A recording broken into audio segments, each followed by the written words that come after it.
Devant la faculté des tanneurs, David, étudiant italien, a reçu beaucoup de messages de la part de sa famille et de ses amis après les attentats. La peur, il l'a ressentie, mais elle a aussi dépassé les frontières. En Italie, la situation c'est un peu ambiguë parce que les gens sont vraiment effrayés, mais je pense qu'en Italie, il n'y a pas vraiment de danger, sauf qu'à Rome. Du coup, j'espère que la situation va améliorer, surtout ici en France, parce qu'en fait, on habite à Tours, que c'est près de Paris. Du coup, j'espère que la situation se calme. De son côté, Pauline vient du Salvador.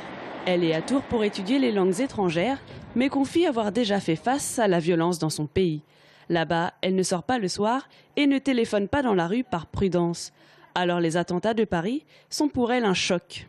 Ça m'a beaucoup choquée parce que c'est pas un pays où on voit tous les jours des attentats.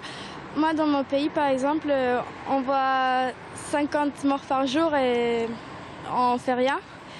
Du coup, j'étais très choquée et aussi inquiète pour les gens que je connaissais qui vivaient à Paris, mais même pour les gens que je ne connaissais pas, ça m'a fait de la peine.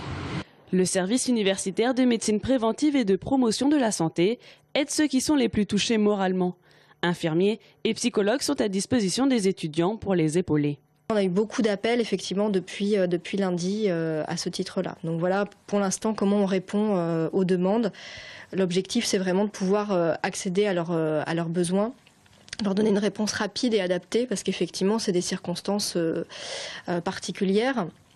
Donc qui nécessitent une réponse et qui surtout je pense vont nécessiter une réponse sur du long terme. Sur le site du Plat d'Étain, dont les drapeaux sont encore en berne, le SUMS a déjà reçu une douzaine de demandes de soutien psychologique.